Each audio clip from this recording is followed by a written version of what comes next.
Fynsten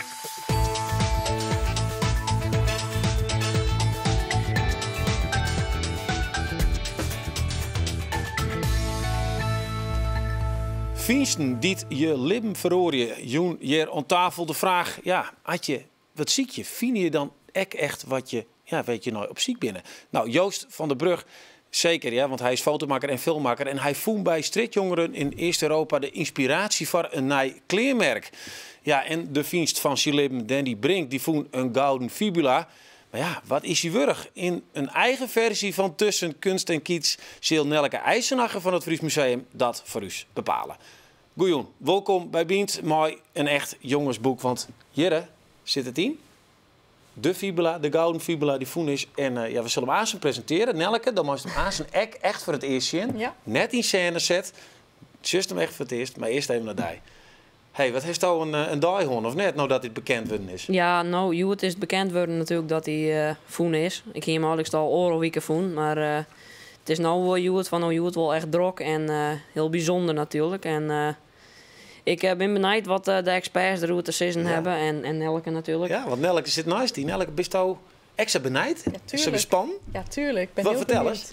Nou ja, ik heb een foto gezien hè, van het object. Dat werd me al toegestuurd van meerdere kanten, meerdere mensen. Maar ik heb het nog niet in het echt gezien. En voor zover ik kan zien is het een stuk dat we nog niet eerder hebben gezien. Dus ik ben heel benieuwd. Ja, en vooral naar het verhaal. Ja, wat kist omschreeuwen wat er bij het Fries Museum gebeurt als er het woord fibula valt?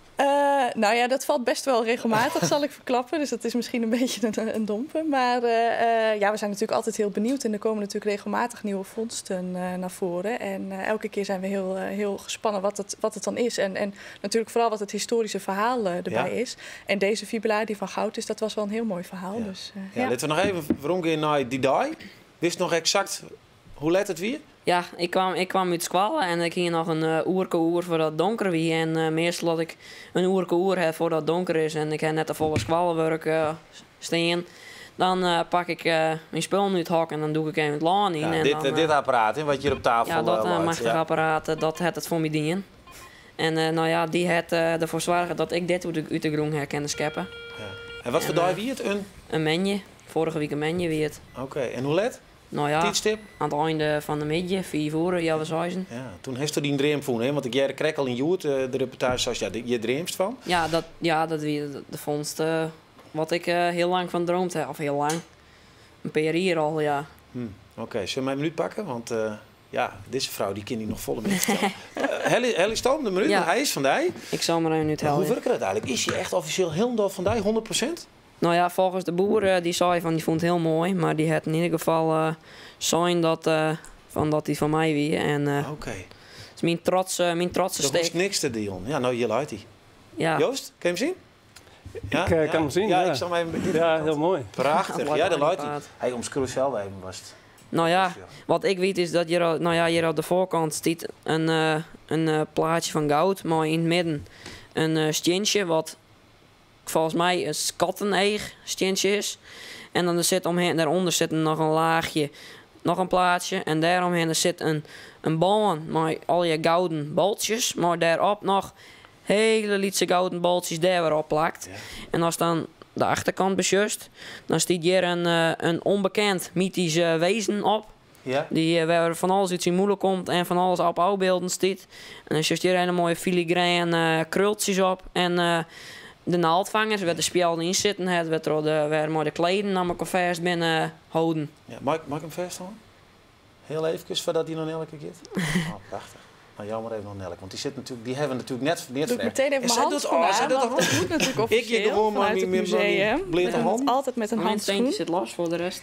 Oké, dat is goed om te zeggen. Ja, want ja, dit biedt je het kunst- en kiesmoment, hè? Ja, dat is inderdaad waarbij ik moet zeggen dat wij nooit vermelden wat iets waard is. Omdat wij dat als museum officieel mogen doen. Dat is echt een domper. Maar het gaat natuurlijk vooral om de historische waarde. Daar kijken we natuurlijk naar. En uit welke tijd zoiets ongeveer komt. Maar ja, zo te horen weet jij er al alles van. Want je hebt hem al prachtig beschreven met vaktermen. Dus ik hoef er weinig meer over te zeggen.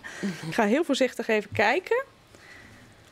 Ja, hij is een beetje beschadigd, hè? Die rand zit een beetje los, maar verder is hij hartstikke mooi intact. Het was toch dorst? Nou, dat maakt het niks uit. Dat niks.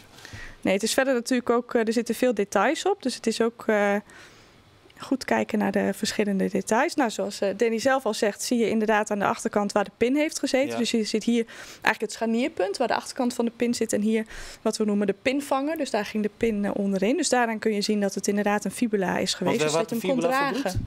Sorry, een fibula. Waar het verbroekt je? Dat is eigenlijk een mantelspeld of een broche. Dus dit zal als een broche gedragen zijn. Waarbij waarschijnlijk de steen dus naar voren is gedragen. En dit plaatje van het mannetje, wat inderdaad een beetje een raar figuur is. Met een soort spitse oren of een soort horentjes en een baard en een snor. En dan een aantal dingen die uit zijn mond komen. Die zal dan aan de achterkant hebben gezeten. Ja. Dus die zul je niet hebben gezien als je dit droeg. Maar hoe, dat is dan, als er net steeds was wat de echte weerde is. Wat is dan de historische weer? Als dat zou... Ja, dat is een moeilijke vraag. Want zoals Danny ook al toen straks voor de uitzending vertelde... zijn er heel veel verschillende experts die allemaal hele verschillende meningen hebben over dit object. Dus dat geeft al aan hoe bijzonder het is. Want we weten eigenlijk niet goed hoe we het precies moeten dateren.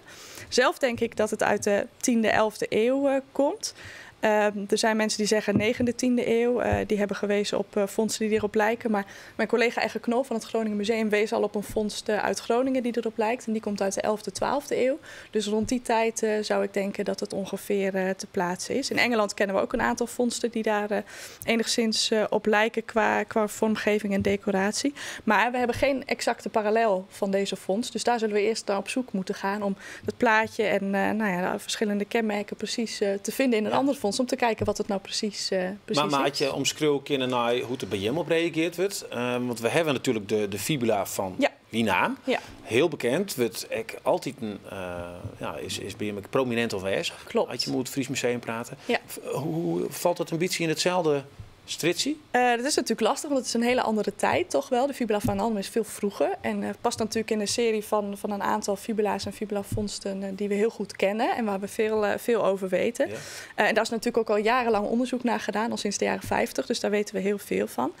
Dit is veel moeilijker te plaatsen, omdat we daar geen andere vondsten nu bij hebben waarmee je het kunt vergelijken. Maar het is natuurlijk van goud. Het ziet eruit als goed goud. Er zit natuurlijk een prachtige steen in, waarvan inderdaad nog moet blijken wat voor type steen het precies is. Dat is een beetje moeilijk te zeggen zo. Het zou bijvoorbeeld ook barnsteen kunnen zijn, maar dat durf ik niet te zeggen. Maar in ieder geval een geslepen steen, een cabochon, dus een rondgeslepen steen. En daarmee is dit natuurlijk niet een alledaags voorwerp. Het is niet dat iedereen hiermee gelopen zou hebben. Dus het is inderdaad een heel bijzonder en elitair voorwerp eigenlijk. Dus in die zin kun je wel zeggen dat het een bijzondere fibula is, net als de fibula van Wijnaldum. Ja, want Danny, dreemt al wel een beetje over de vrouw die dit droegen heeft? Heeft er over nooit toch? Nou, nee.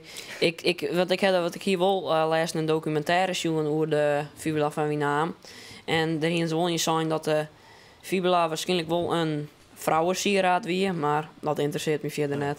Nee, dat net. Maar even een theorie, hè? Want ik bedoel, op een jaar daar Wien geen terpen, daar in die omkrieten heeft het voen. Hoe komt dat daar? Wist je dat?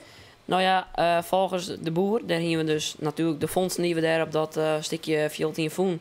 Ben we maar naar de boer geweest om hem te laten zien. En die hier dus zijn van dat er een tiental jaren geleden ergens in het noorden van Friesland is er een terp uitgraven. Ja. En die groen hebben ze naar dat veld verplaatst. En daar hebben ze het opstwatten en dat is uitvlakt. En daar hebben ze toen een maislaan op aanlijn. En zij is er waarschijnlijk kwam. Alleen het fut komt dat wel ik en iedereen wil heel graag weten. Misschien is het achterheljen. Maar zou het uit Wienaam komen kunnen dan? Dat het toch uit het noorden komt? Dat kan dan natuurlijk van allerlei plekken komen. Al vraag ik me af of Wijnaldum of daar de afgelopen 10, 20 jaar dan nog grond vandaan gehaald zou zijn om dat te doen. Maar het kan natuurlijk van zo'n soort terp inderdaad in Noord-Friesland komen. Dat klinkt heel aannemelijk. Nou, dan maken we nou even zakend van jongens. Want dat is zo'n stuk Fries Museum. Ja, ik wil eigenlijk wel dat het daar komt. Maar ja, het is ook wel wat wurg, denk ik. Hoe zie je hem dit oplossen? Wil je hem graag in het museum? Ja, natuurlijk. Daar moeten we natuurlijk gewoon over praten. Dat kan ik hier natuurlijk niet rechtstreeks gaan doen. Dus maar is de glimlachen en de twinkelt aan alle kanten. Prachtig. En het is natuurlijk vooral leuk dat Danny zoiets vindt. En ik denk dat we eerst moeten gaan kijken wat het nu precies is. Wat we allemaal erover te weten kunnen komen. En dat we dan gewoon samen moeten gaan kijken wat Danny graag met de vondst wil. En wat wij als museum kunnen doen. Ja. Maar laten we hopen dat het iets moois wordt samen. Nou weet ik één ding. Danny die dreamt van een reden Ferrari. Ken je die capeje van dat ding? Ja, zo'n kleintje bedoel ik. Oh, is dat niet? Ja, maar wil je hem niks verzeggen? Nee, ik kan daar niks over zeggen over wat zoiets waar. Dan moeten we eerst gewoon goed kijken wat de parallellen zijn. Heeft dat nog wel even stiekem opzocht, Marktplaats? Of op mijn dit ben echt fondsen, die just nergens. Die worden 1 keer in de zafel, het wordt er aan in je voen, of zou iets bijzonders voen. En er zal nooit achterhellen worden hoeveel het nou wurg is, omdat van dit precies ieder geen tweede op de wereld. Dus er zal nooit precies weten wat het is en wat erop staat en wat het wurg is, omdat er maar 1 is op de wereld. Maar er zal wel een roem volgen. Achter waar ik kan komen, maar dat moeten we nog maar goed bestaan. Dat is nog heel lang oedereen. Maar bedankt in ieder geval dat die hier gepresenteerd wordt. En goed bij die veilig opsluiten. En misschien zullen we hem in het Fries Museum. Ja, daar komt hij altijd goed is te lezen binnenkort. Ja, nou geven wij verder ook mooi een horenkunstenaar en een kunstwerp. O.C. Hoijmaier, dat is een kunstenaar. En hij maakt het net bestaande vogels. Ja, heel apart, maar wel heel erg leuk. En jij van deze week zegen wij al zien wedstrijdvogels en de prijzenkost. Maar ja, wat zou een net bestaande vogel nou wezen zonder een net bestaand nest? Nou, dit is bijvoorbeeld de deksel van het nest van de zeegier. De zeegier is een forse 1,10 meter hoge roofvogel van de grote oceanen. En die komt dan naar de kust. Want dit is alleen de deksel. Want dat nest is vaak wel een toren van 6 tot 6 meter hoog. En dan gooien ze die vol met vissenlijken, dode konijnen, hazen, zeerobben, wat ze maar aan dierlijk en ook plantaardig materiaal kunnen vinden. Dan gooien ze erin. En midden daarin leggen ze 3 eieren. Nee, het verzinnen kan ik wel heel erg van, als ik zo om 4 uur 's nachts wakker word. En dan denk ik van, ja, dat is echt geweldig. Weet je wel, zo'n toren van zo'n zeegier vind ik gewoon echt een goed idee. Dat zo'n vogel dat dan helemaal volgooit met die lei en dat dan broeit. Dat is natuurlijk eigenlijk een heel logisch verhaal, want een slang doet dat ook. En dan sluiten ze dat af en dan gaan ze pleiten. Want die eieren die worden uitgebroed door de warmte van het rottingsproces. En dan op een gegeven moment, na ongeveer een dag of 45, komen die jonge zeegiertjes die komen uit. Nou, en die zitten dus natuurlijk in het walhalla, want het is één krioelende maden en vliegen en rottend vlees. Dus die hachelen ze zich zo lekker, een beetje etend, naar boven. Nou, dan, hup, en dan vliegen ze, dan gaan ze het luchtruim in. En dan komen die ouders volgend jaar weer terug. En zij moeten natuurlijk zelf ergens weer een nest gaan bouwen. Zo, als ze dat doen. Ik weet in ieder geval wel één ding zeker. Weet je, dat vind ik ook zo geweldig. Want ik kom natuurlijk op de leeftijd dat heel veel vrienden van mij, die gaan met pensioen, weet je wel. Ik ben 58. En dus ik heb vrienden die zijn 60 of 62, 63, 64, 70. Maar ik denk altijd, god, dan ben ik toch blij dat ik kan dit gewoon blijven doen. Weet je wel? En als ik dan af en toe een tentoonstelling heb en ik verkoop eens een paar dingen, dan heb ik het helemaal naar mijn zin. De tegenstelling tot de zeegier, weet je wel, dit is het nest van het vuistje. En dat is de kleinste niet bestaande vogel. Die is 3,5 centimeter en die kan hier net door dat gaatje en daar nestelt hij in. Maar wat is een slimmerd? Want wat doet hij namelijk? Hij bouwt hier een namaaknestje bovenop. En daar gooit hij dan 3 of soms 2 of soms maar 1 witte steentjes. Kijk. Die op een eitje lijken, legt hij daarin. Dus als er een vijand komt, een rover, een Vlaamse gaai of weet ik het zoiets, en die pikt, auw, steentje, dat is niks. En dan, hij zit hier te lachen, beneden in zijn holletje. Ja, het werkt geweldig. Maar zo hebben al die vogels, want deze vogel, die Afrikaanse roodwangveldspikkel, moet je maar voorstellen, die bouwt zijn nest op poten en dan hangt hij dus 2 van die veren van een grote vogel aan. En als het dan een beetje waait over die savanne, weet je wel, dan gaan die veren zo heen. En dan denkt een eventuele belager van, daar staat een eng beest te wapperen met zijn vleugels. Dus die gaat er dan vandoor en hij zit hier ook weer, is de lachende derde in het holletje. Slim hoor, zijn ze vaak, die vogels. Ja, wil je dit nou ook maar uitzien? De tentoonstelling De Wondere Vogelwereld van O.C. Hoijmaier. Nou, hij is van Sneun, Jontje Maat te zien in het Natuurmuseum in Ljouwert. Ja, hij maakt documentaires in het buitenland, shit, foto's en commercials voor grote internationale modemerken, zoals Nike. En zo'n kwart heeft er ook nog zijn eigen kleermerk voor Ben. Oud-Francisdeur Joost van der Brug, die wennet en werkt in Londen onder een internationale carrière. En Joost, leuk dat je bist. Er komt zijn vriend hier, ik ken hij van de basisschool onder horen. En toen zeiden we gewoon Joost van der Brug. Maar eigenlijk, wat ik zei, is Joost van der Brug? Je bedoelt dat met name aan elkaar geschreven is? Ja, in het Engels. Goed, nou ja, het komt eigenlijk... Ik heb een tijdje in Australië gewoond ook. Moest je formulieren invullen en er was geen ruimte voor de van en de. Nee. Dus dat werd aan elkaar geplakt. En sindsdien heb ik het inderdaad volgehouden. Van Halen en Van der Brug. Een soort artiestennaam. Nou, leuk dat je bist. Je hebt een bijzondere duivenheid. We zeggen even wat kleren bij die. Nou, let eens even wat zien. Want dit is die kleermerk. Dus ik de reden, dat is die assist. We hebben jasjes. Ja. En dit is bijzonder. Dat is Jumping Dog. Dat is die merk. Nou ja, dat komen ze aanstaan. Dat er wel goed in beeld, hoop ik. T-shirtjes. Ja, die houden we maar even samen. Ja, huppatee. We kunnen even zien een trailer daarvan. En dan kun je aanstaan wel even vertellen waarom dit begon best als fotograaf.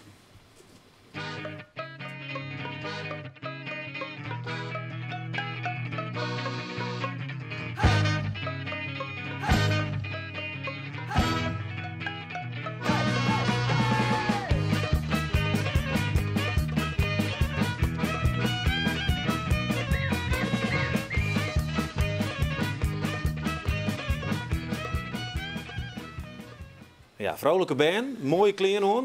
Maar het heeft wat een droeverige achtergrond, hè? In 2011 ben ik aan een documentaire begonnen over straatkinderen in Roemenië. Daar is er één van. Ja, en daar heb ik een boek van gemaakt, vorig jaar. En nou, daar in dat boek zijn de foto's van de 4 jaar toen dat ik die kinderen gevolgd heb. We zijn nu ook met een documentaire bezig over het leven van die kinderen. En in de tussentijd heb ik een foundation opgestart, een goed doel. En met dat goede doel probeer ik eigenlijk mijn verantwoordelijkheid te nemen voor de tijd, of nog steeds, dat ik met die kinderen heb doorgebracht. En ik probeer ze van straat te halen, educatie, noodhulp. Daar zorgt die foundation voor. Maar ja, die foundation die is afhankelijk van private donations. Dus ik dacht, het zou leuk zijn als ik hier ook in plaats van afhankelijk ben van donaties iets opzet wat mensen leuk vinden om te kopen voor hun eigen kinderen. En het geld daarvan 100% wordt gedoneerd aan de foundation. Ja. Dus daar komt het merk vandaan. En dat is het zelf al betocht? Wat erop staat, hoe het... Want er is ook een shirt, die kist toen in Holle look. Wat, hè? Ja, dat is leuk. Zal ik die even... Ja, maar dan was ik even hoe is het toen in Holle? Ja, precies. Ik pas hem niet, want het is een 11 jaar. Dus dat is de grootste maat die we hebben. Maar je draagt hem dus zo. Ja. En dan heb je gewoon weer een t-shirtje en dan kan je zo. Ja. Zo, kan je het zien of niet? Ja, je ziet een hond. Dat is de bedoeling, dus het idee van het merk was dat ik iets wou maken wat kinderen graag zouden willen. Dus ik vroeg aan kinderen, wat willen jullie graag aan? Nou, het eerste ding wat je hoort is geen labeltjes achterin. Weet je, dat prikt zo, dus dat is geprintscreened. Het moet heel zacht zijn. Nou, voel. Heel zacht. Ja, dat is... bijvoorbeeld het jasje, dat komt uit of van een foto of van een herinnering van mij. Dat ik vroeger, had ik mijn jas en dan deed ik zo. En dan zei mijn moeder, rits dicht, want het is koud. Dus toen ik dit ging ontwerpen of bedenken, want ontwerpen kan ik niet. Dacht ik van dan vind ik het wel leuk dat je dus een soort mama-tijd hebt. Dus dat mama de kleren leuk vindt, of papa, met de rits dicht en een warm jas. Maar dat het kind het ook nog steeds leuk vindt, zoals deze jas. Dan zitten hier 2 ritsen. En dan komen daar vleugels uit. Ja, als een soort van Superman. Dat is echt een soort... dit is een favoriet bij veel kinderen. Hey, zullen we even naar die band daar? Want er zijn indrukwekkende beelden terug die maken. En dat maken we eigenlijk net missen. Natuurlijk prachtig, die dingen. Maar laten we even zien naar Boekarest. Een tunnelsysteem werd een heel soort band. Die kon ze eerder binnen, die zwerven, die leven daar. Eerst even naar de beelden zien. Dan mag je toch even vertellen wat we daar zorgen. Want het is best wel heftig. Ja, dit is Bruce Lee, dat is een bekende onderwereldman daar. Beschermt jeugd, maar je houdt ook drugs. Ja, het is een complex figuur, controversieel. Maar het is ook dankzij hem dat ik überhaupt deze groep ben kunnen blijven volgen. En het is ook dankzij hem dat die kinderen eigenlijk veilig zijn. Ze hebben in die tunnels een nieuwe familie opgericht eigenlijk. En zij voelen zich heel veilig bij Bruce Lee en de kinderen die daaromheen zijn en ook volwassenen die daaromheen zijn. Maar ja, het is zo dat hij ook wel aan de ouderen dan tenminste ook wel drugs dealt. En ja, het is een leider van de homeless, van de onderwereld, van letterlijk de onderwereld. Dus ja, daar zit altijd controversie aan. Maar er zijn hele goede dingen aan hem. Bijvoorbeeld Nico, die je daar in de film zag. Ik durf met zekerheid te zeggen dat het is dankzij hem, dankzij Bruce Lee, dat Nico nog leeft. Ja, Nico, daar kun je wat van Shinlitten. Nico is een jongen, daar is toch echt gehechte rekkenbist in. Maar ja, die zit wel onder drugs. En wat snuiven ze eigenlijk? Ja, het is Aurolac noem je het. Het is een verf waar ze een onderlaag voor verf. En daar word je high van? Ja, daar word je high van. Okay. Zullen we Nico even zien? Ja.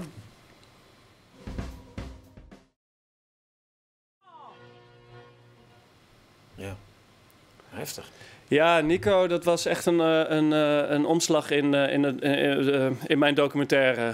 Vorig jaar werd hij heel erg ziek, of tenminste ik vond hem in de tunnels. Hij was heel mager en ik spreek de taal niet. Ja, wel een beetje, maar niet goed genoeg om nou echt duidelijk te krijgen wat er aan de hand was. Dus ik neem hem mee naar een collega foundation en ik vraag aan haar, kunnen we niet iets doen voor hem? Kunnen we hem naar het ziekenhuis brengen? Want ik als het is gewoon makkelijker als iemand dat doet die de taal spreekt. Dat deden we.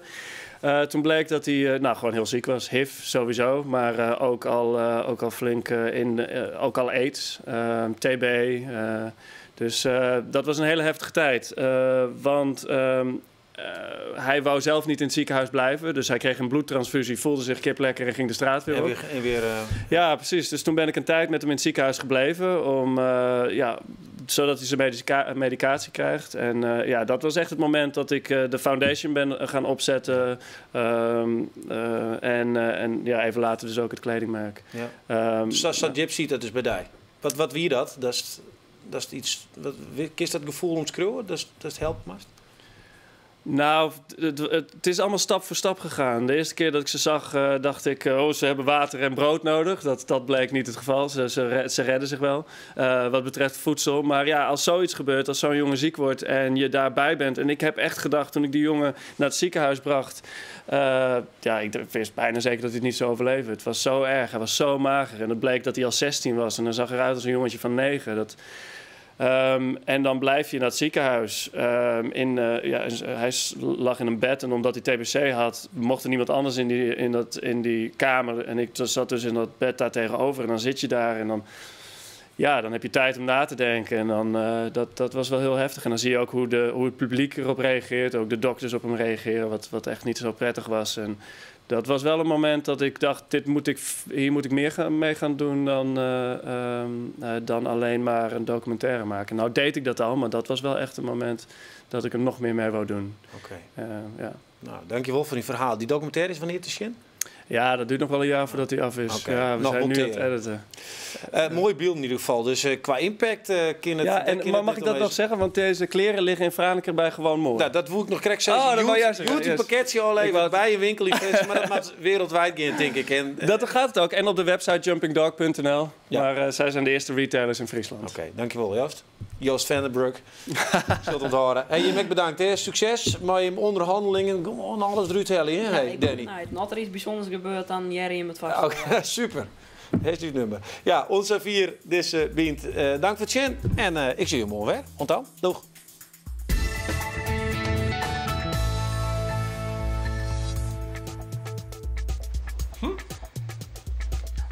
Pas op de mond zitten. Oh, ik zie het even op. Nee, dat hoeft toch niet op te zieken, Jer. Ik vertel het wel even. Want morning beant hebben we de voorstelling Vliemsk. Waar? Van Griet Wiersma. Die ene van het Inommers. Oh, die van de... Ja. Oké.